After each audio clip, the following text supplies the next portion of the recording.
మొదటగా దేవునికే వందనాలు తెలియజేస్తున్నాను. సంఘ కార్యవర్గమునకు, ప్రెసిడెంట్, సెక్రటరీ, ట్రెజరర్ గారికి, ఎగ్జిక్యూటివ్ వారికి, సంఘ పెద్దలు, గ్రామ పెద్దలు, పెంకి భీమయ్య గారికి నా యొక్క నిండు వందనాలు తెలియజేస్తున్నాను. స్త్రీల సమాజం వారికి నా యొక్క నిండు వందనాలు తెలియజేస్తున్నాను. యవనస్తులకు నా యొక్క ఆశీస్సులు తెలియజేస్తున్నాను. కూడి వచ్చినటువంటి సంఘ సభ్యులకు, విశ్వాసులకు, ఈ దినము నూతనముగా దేవుని సన్నిధికి వచ్చినటువంటి ప్రతి ఒక్కరికి యేసుక్రీస్తు నామంలో శుభాలు తెలియజేస్తున్నాను. మరొకసారి మన హృదయాలను అప్పగిస్తూ చిన్న ప్రార్థన చేసుకుందాం. సకల ఆశీర్వాదములకు కారణభూతుడైన మహాకృపగల దేవా, పరిశుద్ధుడా పరిశుద్ధుడా మీకు వందనాలు చెల్లిస్తున్నాం. ఈ దినము ప్రాముఖ్యముగా మాతో మీరు ఏమి మాట్లాడాలని ఇష్టపడుచున్నారు దేవా, ఆ దిశగా నన్ను నడిపించమని బ్రతిమాలు వేడుకొనుచున్నాం. మీ ఆత్మ నడిపింపు నాకు దయచేయండి. నాకైతే ఎటువంటి జ్ఞానము లేదని మీ పాద సన్నిధిలో ఒప్పుకొనుచున్నాను. నన్ను మరుగుపరచండి. జీవము కలిగినటువంటి మీ మాటల ద్వారా మాత్రమే మమ్మల్ని బ్రతికించమని, ఈ దినము నూతన అభిషేకముతో మా అందరితో కూడా మాట్లాడమని నజరేయుడైన యేసు శక్తిగల నామమున అడిగి వేడుకొనుచున్నాము తండ్రి, ఆమేన్. ప్రియమైనటువంటి దేవుని సంగమా, చదవబడినటువంటి వాక్య భాగము కీర్తనలు 65 నుంచి కొన్ని మాటలు ఈ దినాన్ని ధ్యానిద్దాం. ఈ కీర్తనలు 65 కీర్తన నుంచి 6వ వచనం నుంచి 13 వరకు ఉన్నటువంటి భాగాన్ని ఈ దినము మరి ప్రత్యేకముగా ధ్యానిద్దాం.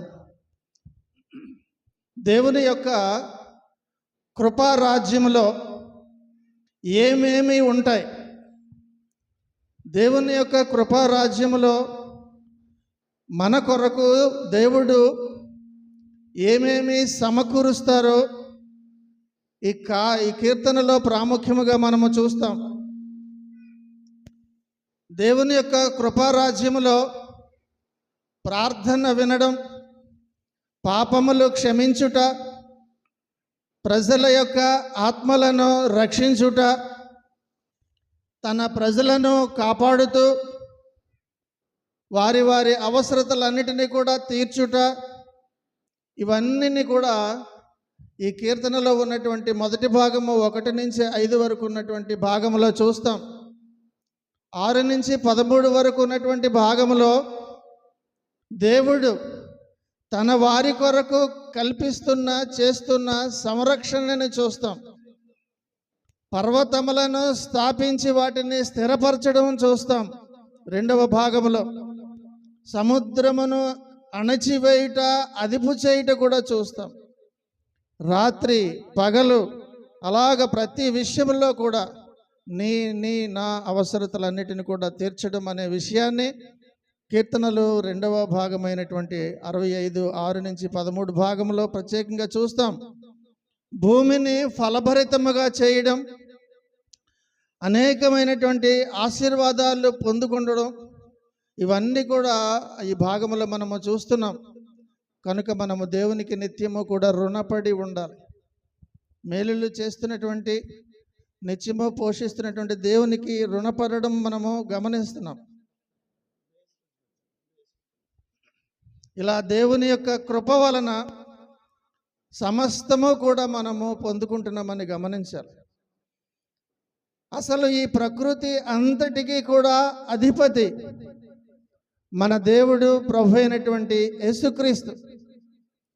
కీర్తనలు 119లో 9వ వచనము ఏ భాగంలో మనము చూస్తాం? 90లో 119, 90, 119, 90లో చూస్తే, నీ విశ్వాస్యత తరతరములుండును, నీవు భూమిని స్థాపించితివి, అది స్థిరముగా ఉన్నది. చాలండి. కనుక అదే అర్థాన్ని స్ఫురించేటటువంటిది 65వ కీర్తన 6bలో చూస్తాము.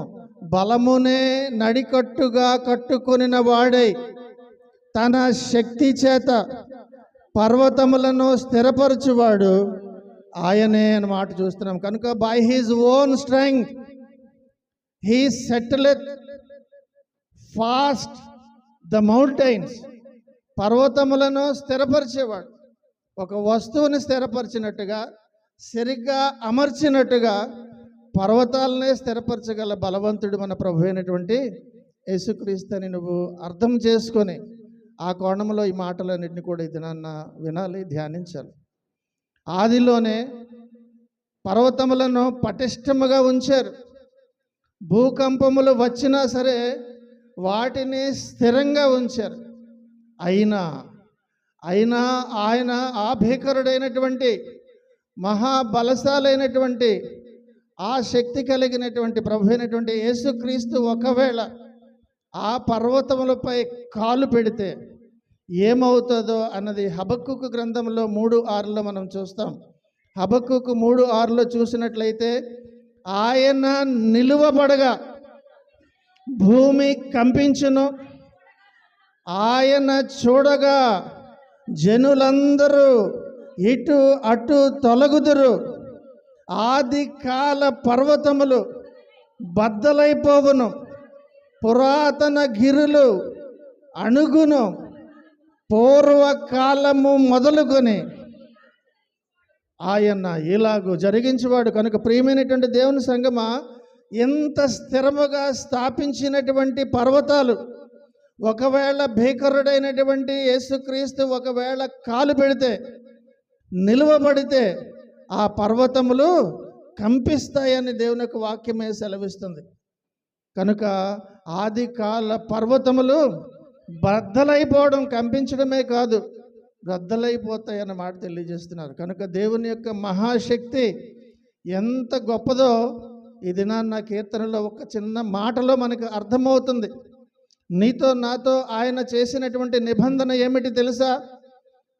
ఆయన కాలు పెడితే బద్దలైపోయేటటువంటి పర్వతములు బద్దలైపోయినా సరే, నీ విషయానికి వచ్చేసరికి, నా విషయానికి కొరకు వచ్చేసరికి, నీకు కృప చూపించే సమయము సందర్భం వచ్చినప్పుడు ఆయన ఏమంటున్నారో తెలుసా? యెషయా 54:10లో మనందరికీ తెలిసినటువంటి మాట. యెషయా 54:10లో పర్వతములు తొలగిపోయినను, మెట్టలు తత్తరిల్లినను, చాలండి, నా కృప నిన్ను. కనుక ఆయన కాలి పెట్టినప్పుడు పర్వతములు బద్దలైపోతున్నాయేమో, కానీ అటువంటిది ఒకవేళ జరిగినా సరే, పర్వతములు తొలగిపోయినా, ఏకంగా అక్కడి నుంచి లేచిపోయినా లేకపోయినా సరే, మెట్టలు తత్తరిల్లిన నా కృప నిన్ను విడిచిపోదంటున్నారు. ఎంత గొప్ప ఆదరణకరమైన మాట. ఆయన దేనినన్నా భయకంపితము చేసి అణచివేసి బద్దలైపోయేలాగా చేస్తానని అంటున్నారు. కానీ నీ విషయానికి వచ్చేసరికి, నా విషయానికి వచ్చేసరికి కృప కలిగినటువంటి దేవుడు అంటున్నారు, నా కృప నిన్ను విడిచిపోదు అని గొప్ప ఆదరణకరమైన మాటతో ఈ దినాన్న నిన్ను దర్శిస్తున్నారు. 7వ వచనంలో అంటాడు, ఆయనే సముద్రముల ఘోషను, వాటి తరంగముల ఘోషను అణుచువాడు. సాధారణంగా సముద్రాలను చూసినప్పుడు మామూలుగా ఉన్నప్పుడే వాటి యొక్క ఘోషను భరించలేము. మొదట 5 నిమిషాలు ఏదో వినసొంపుగా ఉంటుందేమో, కానీ క్రమేణా అక్కడే ఒకవేళ నువ్వు నివాసం చేసుకుని ఉండిపోవాల్సిన పరిస్థితి ఏర్పడితే ఆ ఘోషను నువ్వు భరించలేవు. మామూలుగా ఉన్నప్పుడే సముద్రపు ఘోషను భరించలేనటువంటి నీవు ఆ సముద్రానికి ఒకవేళ తుఫానులు వస్తే, ఆ సముద్రం మీదకే తుఫానులు చెలరేగితే ఆ సముద్రపు ఘోష ఇంకా ఎంత ఎక్కువగా ఉంటుందని దినాన్న ఆలోచిస్తే మనకి అర్థమవుతుంది. ప్రియమైనటువంటి దేవుని సంగమా, యేసుక్రీస్తు వారు ఒకసారి దోణిలోనికి ఎక్కి వెళుతున్నప్పుడు ఆయనకి సమస్తము తెలుసు కనుక, సమస్తము ఆయన స్వాధీనములో ఉన్నాయి కనుక, ఆయన ఆ యొక్క దోణిలోనికి వెళ్ళి ఆ యొక్క తుఫాను రేగినా సరే అక్కడ తలగడ మీద తలవాల్చుకొని ఆయన పడుకున్నప్పుడు, యేసు దోణి అమరమ్మన తలగడ మీద తల వాల్చుకొని నిద్రిస్తున్నారు. అక్కడ వారు ఆయనను చూసి, ఏమిటి ఇక్కడ చూస్తే ప్రళయం వచ్చేస్తుంది, తుఫానుకి లోపల నావలోనికి అన్నీ కూడా ఆల్రెడీ నీళ్ళన్నీ కూడా వచ్చేసాయి, ఎంతగా వచ్చేస్తున్నా సరే ఈయనేంటి ఇలా పడుకొని ఉన్నారని, బోధకుడా మేము నశించిపోవచ్చున్నాము, నీకు చింత లేదా అని ఆయనతోటి వారందరూ కూడా కంగారు పడి ప్రాణభయంతో కకావికలమైపోయి లేపినప్పుడు అంటారు, అందుకు ఆయన లేచి గాలిని గద్దించి నిశ్శబ్దమై ఊరగుండుమని సముద్రముతో చెప్పగా గాలి అణిగి మిక్కిలి నిమ్మళమాయను అని చూస్తున్నాం. ప్రియమైనటువంటి దేవుని సంగమా, అండ్ హీ ఎరోజ్, ఆయన లేచారు, అండ్ రిబ్యూక్డ్ ద విండ్స్, ఆ యొక్క గాలులను గద్దించారు, and said unto the sea peace be still, and the wind ceased and there was a great calm. కనుక ప్రియమైనటువంటి దేవుని సంగమా, ఇది నాన్న దేవుడు చెబుతున్నటువంటి మాట, సముద్రము ఘోష కంటే, తుఫానులు వచ్చినప్పుడు తర్వాత కంటే అత్యధికమైన ఘోష, తుఫాను లాంటి ప్రభావము, ఓడను అతలాకుతలము చేసేటటువంటి విధముగా నీ జీవితం అనే నావను ఒకవేళ ఏ పరిస్థితులైనా అతలాకుతలము చేస్తే మాత్రం ఈయన ఎలాగ గద్దించారో, ఆ తుఫానుని ఎలాగైతే గద్దించారో, గద్దించినప్పుడు ఎలాగైతే అది నిమ్మళమైపోయిందో, నీ జీవితంలో ఏ యొక్క తుఫానులు వస్తున్నాయో, ఏ అలజడులు నీ జీవితాన్ని కకావికలము చేసి పడగొట్టాలని చూస్తున్నాయో, ఆ సమయంలో నువ్వు దేవునికి నువ్వు కానీ వేడుకుంటే, నువ్వు వేడుకున్నప్పుడు మాత్రమే, నువ్వు వేడుకుంటేనే తుఫానును గద్దించినటువంటి యేసుక్రీస్తు నీ జీవితంలో చెలరేగిన తుఫానును కూడా గద్దించగలరు అనే విశ్వాసముతో నువ్వు ప్రార్థన చేసినట్లయితే నీ జీవితంలో ఆశ్చర్యకార్యం చూస్తావు. ఉదయ సాయంత్రములను మరలా క్రొత్తవిగా చేయగలరంటున్నాడు. అనగా సంతోషభరితములుగా మార్చగలరు. అనగా ఎప్పుడూ కూడా ఒకేలాగుంది నా జీవితం, ఏ ఉదయము కూడా క్రొత్తదనము లేదు. రాత్రంతా కూడా అలసి అలసి చెంపలపై నీరు కార్చుకొని కన్నీరు కార్చుకొని ఏడ్చి ఏడ్చి ఎప్పుడు నిద్రపోయినో తెలియనటువంటి పరిస్థితిలో నువ్వు నిద్రపోయి తెల్లవారు లేచిన వెంటనే అయ్యో మొదలైంది నా జీవితము, మళ్ళీ మొదలైందా నాకు వచ్చినటువంటి శ్రమలు అని ఆలోచించుకునేటటువంటి నీతో ఈ దినాన్ని అంటున్నారు, ఉదయ సాయంత్రములను మరలా క్రొత్తవిగా చేసి సంతోషభరితములుగా చేస్తానని దినాన్ని నీతో చెబుతున్నారు. దేవుని మాట మీద నీకు నమ్మకం ఉన్నదా? దేవుడు ఆ కార్యము చేస్తారు, చేయగలరు, సమర్థుడే అని విశ్వసిస్తున్నావా? విశ్వసించిన వారందరూ గట్టిగా చేపట్లు కొట్టి దేవుని మహిమపరుద్దాం. అవును ప్రియమైనటువంటి దేవుని సంగమా, ఇది దేవునికి మాత్రమే సాధ్యము, ప్రభు అయినటువంటి యేసుక్రీస్తుకు మాత్రమే సాధ్యమని ఇది నాన్న నువ్వు గమనించాలి. ఆయన సూచక క్రియలను చూచి 8వ వచనంలో చూస్తాం, ఆయన సూచక క్రియలను చూసి దిగంత నివాసులు భయపడుదురు అని చూస్తున్నాం. అనగా ఆయన చేసేటటువంటి సూచక క్రియలు చూసి ఆనందము కన్నా భయము వేస్తుందని అంటున్నారు. నిజమే, దేవుని యొక్క ఆశ్చర్య కార్యాలు చూసినప్పుడు సర్వశక్తిమంతుడు ఉన్నాడని ఆయన ముందు భయముతో తల వంచక తప్పదు. ప్రియమైనటువంటి దేవుని సంఘం, అదే 8వ వచనం మధ్య భాగంలో 2వ భాగంలో అంటాడు, ఉదయ సాయంత్ర ఉత్పత్తులను చాలండి. అనగా ఆ యొక్క గొప్పతనం, దేవుడు చేసేటటువంటి ఉదయ సాయంత్ర ఉత్పత్తులను ఆనందభరితముగా మార్చడం అనే గొప్పతనాన్ని నీ కంటికి కనిపించదు. ఆయన శక్తి ఏంటన్నది నీ యొక్క కన్నులు చూడలేవు. కానీ ఆయన శక్తి ఎటువంటిదో సూచనలుగా మాత్రమే కొన్ని చూపిస్తున్నారు. ఏమిటో చూద్దామా? ఆదికాండం 1వ అధ్యాయం 14వ వచనంలో చూస్తాం.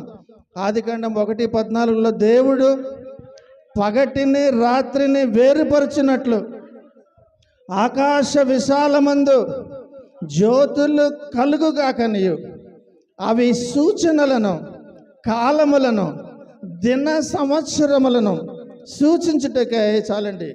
కాబట్టి సూచనలు, ఆయన శక్తిని చూడలేనటువంటి మనకు సూచనలనుగా పెట్టారు, కానీ అవి దేవుళ్ళు కాదు. సూర్యచంద్ర నక్షత్రాలు కానీ నీకు ఈ కాలాలన్నింటినీ కూడా తెలియజేసేటటువంటివన్నీ కానీ సంవత్సరములు, దిన సంవత్సరాలన్నింటినీ సూచించడానికి, తెలియజేయడానికి ఒక సైన్గా మాత్రమే నీకు చూపించారు. ఆ సూచనకి వెనకాతలున్న అద్భుతమైన శక్తి ఎవరు? ప్రభువైన యేసుక్రీస్తు. ఆయన భూమిని తడిపి ఫలభరితము చేస్తున్నారనే విషయం మనము 9వ వచనంలో చూస్తున్నాం. నీవు భూమిని దర్శించి చాలండి దాన్ని తడుపుచున్నావు. ఇది దేవుని యొక్క శక్తి మరియు మంచితనం అని గమనించాలి. ప్రభునందు ప్రియమైనటువంటి దేవుని సంగమా, బహుశా ఈ యొక్క కీర్తన పంటలు పండనటువంటి పరిస్థితులలో, కరువు సమయాలలో తిరిగి దేవుడు కరుణించి వర్షమంతా కూడా కల్పించి ఫలభరితమైనటువంటి పంటలు వచ్చినటువంటి సందర్భంలో దేవునికి కృతజ్ఞత తెలియజేస్తూ, దేవుడు మాత్రమే పంటలను పండించగలరు, ఆయన మాత్రమే ఈ భూమిని తడిపి ఫలభరితము చేయగలరని విశ్వసించి జాలువారినటువంటి కీర్తనే ఈ యొక్క 65వ కీర్తన 2వ భాగమని మనం గమనించాలి. కాబట్టి సృష్టి యొక్క క్రింది భాగమైనటువంటి ఈ భూమి పైకి మనము చూసినప్పుడు ఆకాశమును గమనిస్తే దేవుని యొక్క ప్రభావము, ఆయన యొక్క శక్తి ఎంత ఎక్కువ ఉన్నదన్నది మనకి ఆయన గొప్పతనము అర్థమవుతుందన్న విషయం మనం గమనించాలి. ప్రియమైనటువంటి దేవుని సంగమ, ఒకవేళ దేవుడు లేడు, దెయ్యము లేదు, నా తాలూకా కాయ కష్టమే, నేను సంపాదించుకునేటువంటి కష్టమే నా పొలము, నేను వేసినటువంటి విత్తనాలు నావే, నా తాలూకా నీరే నేనే వేస్తున్నాను, నా వలన ఎంత ఫలము ఎంత పంట వస్తుంది అని అనుకొని విర్రవీగితే, అలా విర్రవీగినప్పుడు ఏం జరుగుతుందో కూడా ఇజ్రాయెల్ ప్రజలకి ద్వితీయోపదేశకాండంలో తెలియజేశారు. 28-23లో ఏమనో తెలుసా? ద్వితీయోపదేశకాండం 28-23లో నీ తలపైనే ఆకాశమును ఎత్తడి వలె ఉండును, నీ క్రిందనున్న నేల చాలండి ఇనుము వలె ఉండును అంటున్నారు. ఒకవేళ దేవునికి ఎదురు తిరిగితే, నాగలికి నీ కాలుతో ఎదురు తన్నితే ఆకాశము ఎత్తడి వలెను, భూమి ఇనుము వలనే చేస్తానని తెలియజేస్తున్నారు. కనుక ప్రతి అవివేకి కూడా అయినటువంటి వానితో ఈ దినాన్న దేవుడు చెబుతున్నటువంటి మాట, దేవుని క్రియలు ఆకాశమందు ఈ భూమి మీద సమస్తము కూడా నీ పంటల విషయంలో కూడా నీకు అభివృద్ధి తీసుకొస్తుంది నజరేయుడైనటువంటి యేసుక్రీస్తు అని దినాన్ని మనం గమనించాలి. అందుకే దేవునికి ఏటేటా కూడా ఆనాటి నుంచి కూడా కృతజ్ఞతలు తెలియజేస్తూ, కృతజ్ఞతార్పణలు కోత పండుగగా హార్వెస్ట్ ఫెస్టివల్గా మనము కూడా రాబోయే దినాల్లో జరుపుకోబోతున్నాం.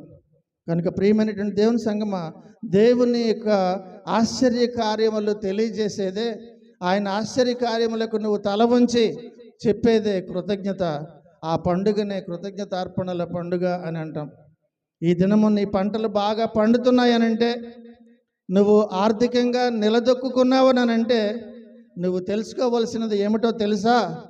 యాకోబు పత్రికలో చూస్తాం 1వ అధ్యాయం 17 మొదటి భాగంలో నువ్వు పొందుకున్న ప్రతిదీ ఎక్కడి నుంచి వస్తుందో దేవుడు చెబుతున్నారు. యాకోబు 1:17లో చూద్దామా? శ్రేష్టమైన ప్రతి ఈవియు, సంపూర్ణమైన ప్రతి వరమును పర సంబంధమైనదే, జ్యోతిర్మయుడగు తండ్రి యొద్ద నుండి, చాలండి అక్కడి నుంచి వస్తుందండి మనకు అన్నీ, తండ్రి యొద్ద నుండి, జ్యోతిర్మయుడగు తండ్రి యొద్ద నుండి వస్తుందని ఇది నాన్న మనందరికీ జ్ఞాపకము చేస్తున్నారు.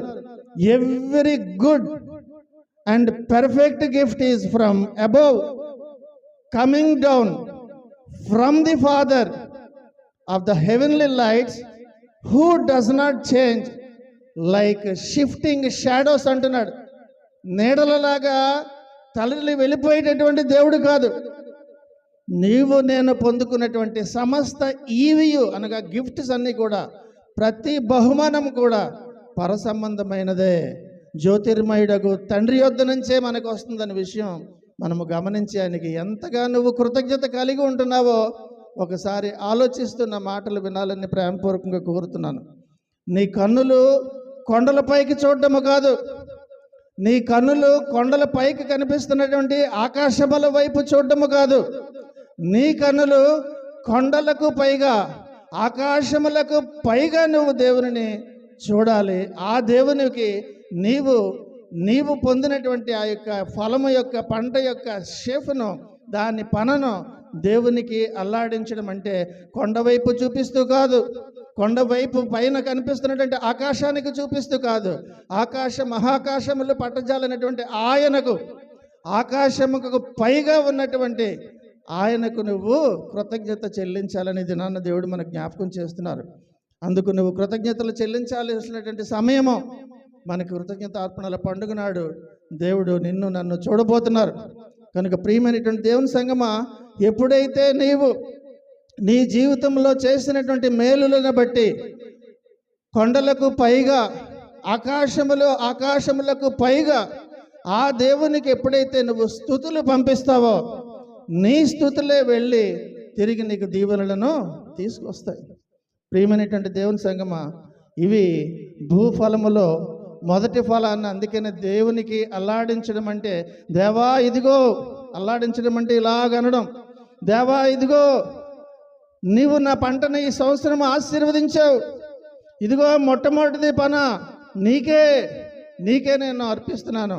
ఈరోజు ఇలా చేతిలో ఇలా పట్టుకొని ఈ యొక్క ఫలాన్ని ఇలా చూపిస్తున్నానంటే నువ్వు ఇవ్వడాన్ని బట్టే కానీ నా శక్తియుక్తులు కాదు అని దేవుని దగ్గర ఒప్పుకోవడమే కొండలకు పైగా, ఆకాశములకు పైగా నీ చేతులెత్తి పంటను నువ్వు చూపించడంలో అర్థమని గ్రహించాలి ప్రియమైనటువంటి దేవుని సంగమా.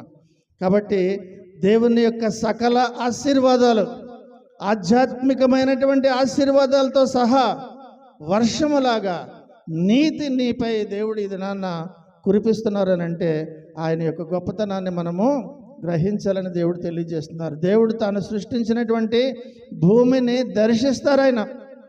9వ వచనంలో అంటారు, నీవు భూమిని దర్శించి తడుపుచున్నావు, దేవుని నది నీళ్లతో నిండి ఉన్నది, నీవు భూమిని అట్లు సిద్ధపరిచిన తరువాత వారికి ధాన్యము దయచేయుచున్నావన్న మాట మనము చూస్తున్నాం. కనుక ప్రియమైనటువంటి దేవుని సంగమా, ఆయన కృపతో దర్శిస్తున్నారు.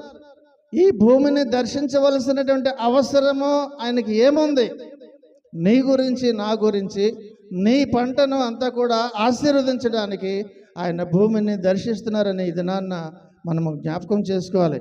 ఆదికాండం 1వ అధ్యాయంలో 9వ వచనంలో ఒక మాట చూస్తాము, ఆకాశము కిందనున్న జలములలో ఒక చోటనే కూర్చబడి ఆరిన నేలను కనబడును గాకని పలుకగా ఆ ప్రకారం ఆయనను చూస్తాం. కనుక ఆరిన నేలను ఆయన తయారు చేశారు, తిరిగి అదే నేలను పండడానికి దానిని తడుపుతున్నది కూడా ఆయనే అని గమనించాలి. కనుక ప్రియమైనటువంటి దేవుని సంగమా, ఆయనే భూమిని దర్శించి దానిని తడిపి దానిని ఫలభరితంగా చేస్తున్నారు ఇది నాన్న.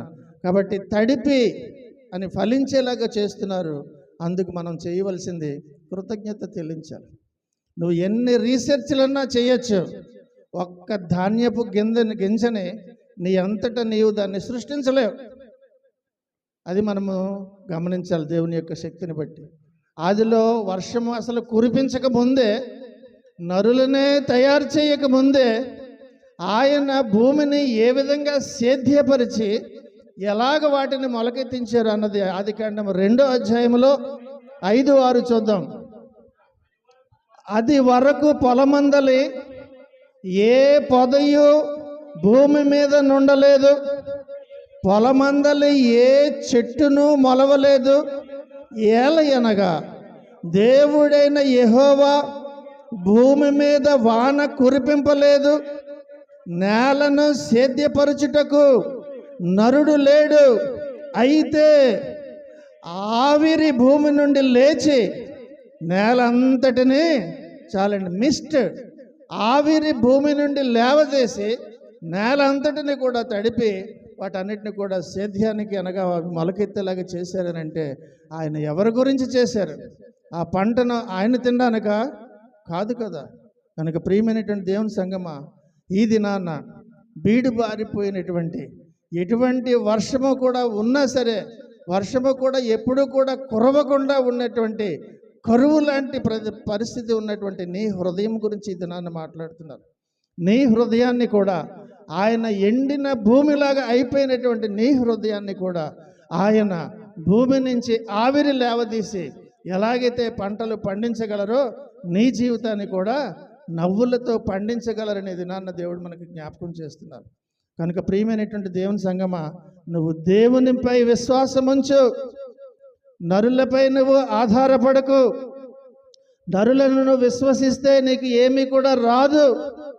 దేవుడు ఏమీ లేనప్పుడు, నరుడు కూడా లేనప్పుడు, ఎవరూ లేనప్పుడు ఆయన మాట సెలవివ్వగా ఆ మిస్ట్ ఆవిరన్నది వచ్చి వాటిని ఎలాగైతే గ్రీనరీగా పచ్చదనముగా మార్చారో నీ జీవితాన్ని కూడా మార్చగలరు అనే దినాన దేవుడు మనతో తెలియజేస్తున్నారు. కనుక ప్రియమైనటువంటి దేవుని సంగమా, దేవుని నది నీళ్లతో నిండి ఉన్నది. ఏమిటి దీని యొక్క అర్థము? దేవుని నది నీళ్లతో నిండి ఉన్నది. మేఘముల గురించి మనము చూస్తే, మేఘములు వాటికి నచ్చినప్పుడు ఎప్పుడు పడితే అప్పుడు యాదృచ్ఛికంగా వచ్చి వాన కురవవు. ఆయన ఈవేళ ఇటువైపు వెళ్ళి వాన కురియు అని ఆజ్ఞాపించినప్పుడే, ఆ గాలి ద్వారా వాటికి దిశా నిర్దేశము చేసినప్పుడే ఆ మేఘములు అక్కడికి వెళ్ళి వర్షము కురిపిస్తాయి. అవసరమైనప్పుడే. మేఘములు ఉన్నాయి కదా అని ఎప్పుడు పడితే అప్పుడు వర్షం నీకు వచ్చేదు. ఆయన సెలవిచ్చినప్పుడే. అదే దేవుని నది. ఆ నది నుంచి ఆయన చెప్పినప్పుడు ఏ ప్రాంతానికి వెళ్ళమంటే ఆ ప్రాంతానికి వెళ్ళి అవి నీళ్లు కురిపిస్తాయని, ఇది దేవుని నది అని ఈ దినాన దేవుడు మనతో మాట్లాడుతున్నారు. కాబట్టి దేవుని యొక్క నది ఈ భూమిని ఫలవంతము చేస్తుంది అనే విషయాన్ని మనం గమనించాలి. దేవుని నది నుంచి కాకుండా వచ్చినవన్నీ కూడా నకిలీవే. కనుక అందుకే వర్షం నుంచి వచ్చినటువంటి, ఆకాశం నుంచి వర్షము ద్వారా వచ్చినటువంటి పంట ఒకలాగా ఉంటుంది. నీవు నీరు పెట్టి పండించినటువంటి యొక్క పంట ఒకలాగా ఉంటుంది. అందుకనే వర్షం యొక్క నీరు తల్లిపాలు లాంటిది అంటారు. అంతటి శ్రేష్టమైనటువంటి నీరు ఆయన ఆకాశము నుండి కురిపించి నీ పంటను తీయగా చేసి నీకు ఆరోగ్యపరంగా ఆయన మారుస్తున్నారనే విషయం ఇది నన్ను గమనించాలి. కాబట్టి మనము వెండి బంగారాలు లేకపోయినా బ్రతకగలం, కానీ పంటలు గడ్డి లేకపోతే మనిషి బ్రతకలేడు. ప్రియమైనటువంటి దేవుని సంగమా, 9వ వచనంలో అంటాడు, నీవు భూమిని అట్లు సిద్ధపరిచిన తరువాత వారికి ధాన్యము. కాబట్టి ఆ విధముగా సిద్ధపరిచిన తరువాత మనందరికీ ధాన్యము ఆనాటి నుంచి ఈనాటి వరకు దయచేస్తున్నారనే విషయం మన దినాన్ని గమనించాలి. ఇలా భూమి ద్వారా మనల్ని ఎంతగా పోషిస్తున్నారో, సకాలానికి సరి అయినటువంటి వర్షము రావడం, భూమికి క్రొత్త పుంతలు పుట్టించి నీ యొక్క పంటలన్నింటినీ కూడా సమృద్ధిగా చేస్తున్నారని అంటే ఎవరు అని ఆలోచించేవా అని దినాన్న దేవుడు అంటున్నారు. 10వ వచనంలో అందుకని అంటారు, ఎవరు చేస్తున్నారో చెప్తాడు. దాని దుక్కులను విస్తారమైన నీళ్లతో తడిపి దాని గనిమెలను చదును చేయించు, వాన జల్లు చేత దానిని పదును చేయించున్నావు, అది మొలకెత్తగా నీవు దానిని ఆశీర్వదించుచున్నావు అంటున్నారు. ఎవరు చేస్తున్నారు? దాని దుక్కులను విస్తారమైనటువంటి నీళ్లతో తడిపి దాని గనిమలను చదును చేయించున్నావు, వాన జల్లు చేత దానిని పదును చేయించున్నావు. కాబట్టి అలాగా మెత్తన చేస్తున్నారు భూమిని. మెత్తన చేయడం వలన, అనగా సాఫ్ట్గా చేసి పదును చేసి ఆయన తిరిగి దానిని ఆశీర్వదిస్తున్నారు చక్కటి పంటలతో గమనించాలి. కనుక ఈ విధమైనటువంటి వానజల్లు చేత ఆయన ఏ విధంగా మొలకెత్తిస్తున్నారన్నది మనకి తెలిసిన ఈ దినాన్ని మరొకసారి జ్ఞాపకం చేస్తూ, ఇది దేవుని క్రియే, నీ తాలూకా ప్రమేయము కాదని ఈ దినాన్ని మనందరం జ్ఞాపకం చేసుకోవాలి. సంవత్సరంలో మొదటి 3 నెలలు ఆశీర్వదించబడితే సంవత్సరం అంతా కూడా ఆశీర్వదించబడుతుంది. దాన్నే స్ప్రింగ్ సీజన్ అని అంటాం మనం. స్ప్రింగ్ అంటేనే అర్థం గెంతులు వేయట, వెర్బల్గా మాట్లాడితే.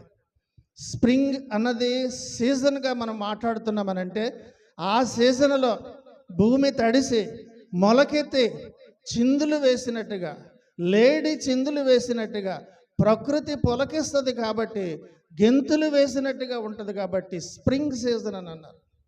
కనుక ప్రియమైనటువంటి దేవుని సంగమా, స్ప్రింగింగ్ అన్న మాట అందుకనే ఆ కాలంలో ఆ 3 నెలలు కూడా సంవత్సరంలో ప్రారంభంలో ఆ 3 నెలలు సంవత్సరం అంతటి వరకు ఆశీర్వదించబడ్డానికి చాలా ప్రాముఖ్యమైనది అని. అందుకనే 11వ వచనంలో ఏమున్నదండి? మొట్టమొదటి మాట చదవండి గట్టిగా. సంవత్సరము. ఇక్కడ కన్ఫ్యూజ్ అవుతున్నారు. సంవత్సరమను కాదు, సంవత్సరమును నీ దయా కిరీటము ధరించు. చాలామంది బర్త్డేల్లో వాడేస్తూ తెలియక సంవత్సరం అను దయా కిరీటం ధరింపజేస్తున్నారు. కానీ అక్కడ క్లియర్గా చూడండి ఏముందో. సంవత్సరమును నీ దయా కిరీటము ధరింపచేయుచున్న. You crown your year with a bounty అంటున్నాడు. అనగా గుడ్నెస్ అని అర్థం. సంవత్సరమును ఆ మొదటి 3 నెలలు కిరీటం లాంటిది.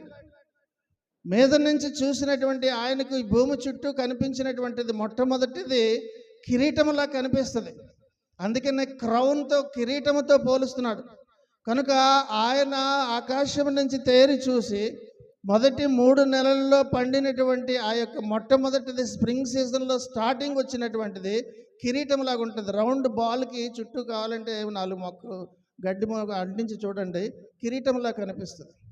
కాబట్టి అందుకనే సంవత్సరమును దయా కిరీటము ధరింపచేయుచున్నావు అని అంటున్నారు. కనుక ద రిటర్న్ ఆఫ్ గ్రీనరీ అన్నమాట. అంతవరకు కూడా బీడు పారిపోయినటువంటి భూమిని ఆయన తిరిగి పచ్చదనముగా మారుస్తున్నారు. అదే సంవత్సరమును దయా కిరీటము ధరింపచేయుచున్నావు అని అర్థం. కనుక ప్రియమైనటువంటి దేవుని సంగమా, తల చుట్టూ కిరీటము ఎలాగో భూమి చుట్టూ, నీ యొక్క పొలము చుట్టూ కూడా కిరీటములాగా మొలకెత్తింపచేసి నిన్ను సంవత్సరం అంతా కూడా నిన్ను పోషిస్తున్నారని అంటే మొదటి 3 నెలల యొక్క ప్రాముఖ్యత, ఆశీర్వాదము ఎంత అవసరమో చూడండి. సరిగ్గా వేసినటువంటి ఆ సమయంలో 3 నెలలు ఏమి తుఫాను వచ్చి కొట్టుకుపోతే ఏమైనట్టు? ఆ సంవత్సరం అంతా కూడా పోయినట్టే. కానీ అది జరగకుండా ఆ మొదటి 3 నెలలు అనే క్రౌన్, కిరీటాన్ని నీకు ఇచ్చి సంవత్సరం అంతా నిన్ను పోషించారే. అందుకనే సంవత్సరం చివరన ఈ యొక్క హార్వెస్ట్ ఫెస్టివల్, కోత పండుగ నాడు ఆ సంతోషాన్ని తెలియపరుస్తూ దేవునికి కృతజ్ఞతలు చెల్లించాలని దినాన్న దేవుడు తెలియజేస్తున్నారు. అదే 11bలో అంటాడు, నీ జాడలు సారము వెదజలుచున్న ఆయన వచ్చి భూమిని దర్శించని చూసాం.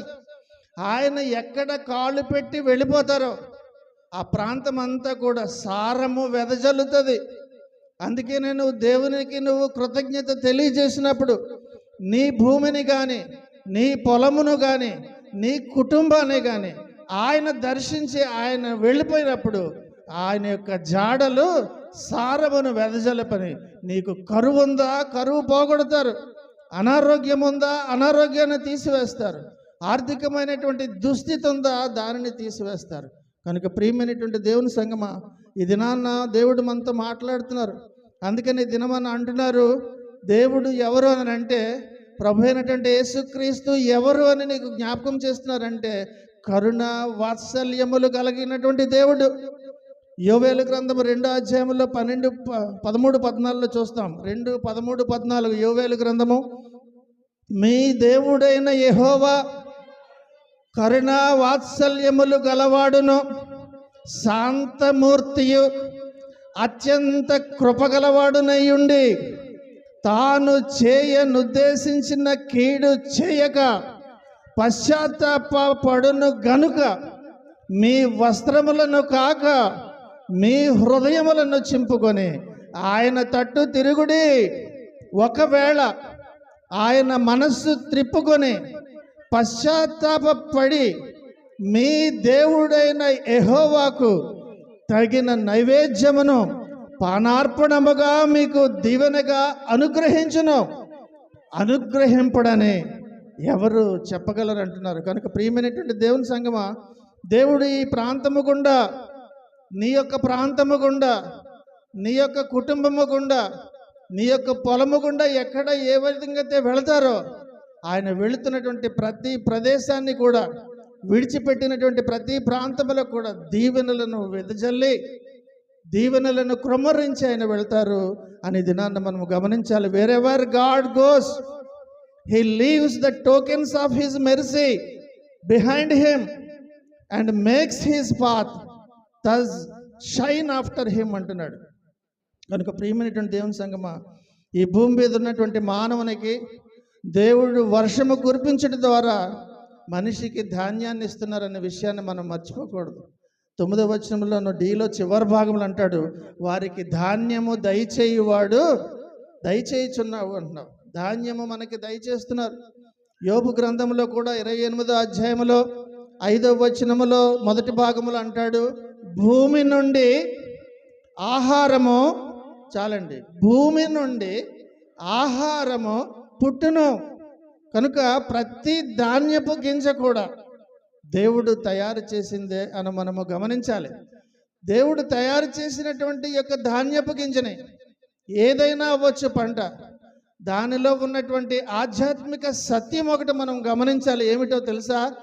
చచ్చినటువంటి దానిని, చచ్చినటువంటి వాడిని, చచ్చినటువంటి వారిని కూడా లేపగలరు అనే ఆధ్యాత్మిక సత్యాన్ని నీవు ప్రతి సంవత్సరము చేస్తున్నటువంటి విత్తడములోనూ ఆయన చూపించినటువంటి సత్యాన్ని ఎప్పుడైనా గ్రహించేవా?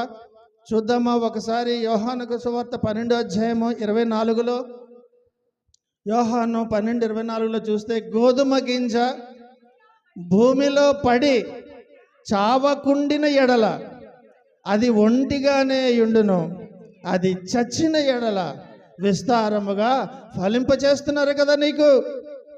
నువ్వు వేసినటువంటి ధాన్యము చచ్చినా సరే, చంపిన తర్వాత లేదా చచ్చిన తర్వాత దానిని ఏం చేస్తున్నారు? తిరిగి జీవింపచేస్తున్నారనే విషయం గమనించావా? అదే కదా ఆధ్యాత్మిక సత్యము. చనిపోయిన వారిని సైతము లేవనెత్తగలరు అని ఆయన లేచి చూపించినటువంటి నజరేయుడికి మరొకసారి చప్పట్లతో గట్టిగా దేవుని మహింపరుద్దాం. కనుక ప్రియమైనటువంటి దేవుని యొక్క సంగమా, ఇది దేవుడు చేస్తున్నటువంటి నిరంతర ప్రక్రియ. నీ యొక్క పంటలను పండిస్తున్నప్పుడు ఆయన చనిపోయిన దానిని కూడా లేపగలరనేటటువంటి ఆధ్యాత్మిక సత్యాన్ని భూమిలో నుంచి మొక్క మొలకెత్తడం ద్వారా మనందరికీ కూడా ఇది నాన్న జ్ఞాపకం చేస్తున్నారు. ప్రియమైనటువంటి దేవుని సంగమా, ధాన్యము, పశువులు, ఇవన్నీ కూడా దేవుడిచ్చినటువంటి ముఖ్యమైనటువంటి ఆహారము, స్టాపిల్ ఫుడ్. అదే అంటున్నాడు 13వ వచనంలోను, పచ్చిక పట్లు మందలను వస్త్రము వలె ధరించున్నారు అంటున్నారు. కనుక పంటలను అందుకనే సమృద్ధిగా పొందుకున్నప్పుడు వచ్చేటటువంటి సంతోషము అంతా ఇంత ఉండదు, ఎంతో సంతోషము. ఆ కోత పండుగ నాడు కోస్తున్నటువంటి అందరికీ భోజనాలు చక్కగా పెడతారు. నా సంతోషంలో నువ్వు సంతోషముగా ఉండని ఎంతో సంతోషాన్ని రైతు వ్యక్తపరచడం మనందరం కూడా చూస్తున్నాం. అందులో మీరు చాలామంది పాలిభాగస్తులై ఉన్నారు. కనుక ప్రియమైనటువంటి దేవుని సంఘం, ఆనాడు యూదులు కూడా, ఈనాడు మనము కూడా అందుకనే ఫల సంగ్రహ పండుగ చేసుకుంటున్నాం. ఫల సంగ్రహ పండుగ అంటే ఏంటో ఒకసారి చూద్దామా. నిర్గమకాండము 23వ అధ్యాయము 16వ వచనంలో ఒక మాట చూస్తాము. చూడండి, నీవు పొలములో విత్తిన నీ వ్యవసాయముల తొలి పంట యొక్క కోత పండుగను, పొలములో నుండి నీ వ్యవసాయ ఫలములను నీవు కూర్చుకొనిన తరువాత సంవత్సరాంతమందు ఫల సంగ్రహ పండుగను, చాలండి ఆశ్చర్యం. ఏమిటి సంవత్సరం తర్వాత ఈ యొక్క ఫల సంగ్రహ పండుగను అనగా అర్థం ఏమిటనంటే, పంట స్టార్టింగ్ మొట్టమొదట పండినప్పుడు మొదటి భాగంలో మొట్టమొదటి ప్రథమ ఫలాలను తీసుకొచ్చిస్తాం. కానీ పంట అంతా కూడా పండిన తర్వాత కోత జరిగినప్పుడు దాన్ని ఫీస్ట్ ఆఫ్ ఇన్ గ్యాదరింగ్ అంటారు. ఈ యొక్క ఫీస్ట్ ఆఫ్ ఇన్ గ్యాదరింగ్లోను అనగా పంట పండిన సంవత్సరము చివరన పంట కూర్చుకునేటటువంటి ఆ యొక్క కోత కాలం ఉన్నదే, దానినే కోత పండుగ. అప్పుడు అర్పించేదే ఫల సంగ్రహ పండుగ అని అంటారు. కనుక ప్రియమైనటువంటి దేవుని సంగమా, ఇలాగ సంవత్సరము ప్రారంభము నుండి సంవత్సరము చివరి వరకు నిన్ను కాపాడుతున్నారు.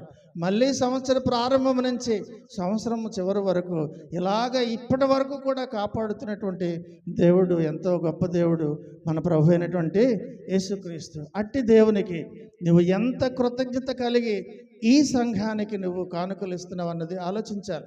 ఉదయకాలపు ఆరాధనలో కూడా ఇది నాన్న తెలియజేశాను. కానుకలు చాలామంది ఇచ్చేటప్పుడు ఇక్కడ సరిగ్గా ఉపయోగించరండి. ఈ సంఘానికి కానుకలు ఇవ్వడం నాకు ఇష్టం ఉండదండి, నేను వేరే సంఘానికి ఇచ్చేస్తాను, అక్కడ బాగా జరుగుతుందని అంటారు. నువ్వు వెళ్ళి చూసావా అక్కడికి ఎలా జరుగుతుందో? నీవు నీ సంఘములో ఇవ్వడం వరకే నీ పని, అది దేవుడు దానిని ఎలాగ ఖర్చు చేయించుకోవాలన్నది దేవుని పని.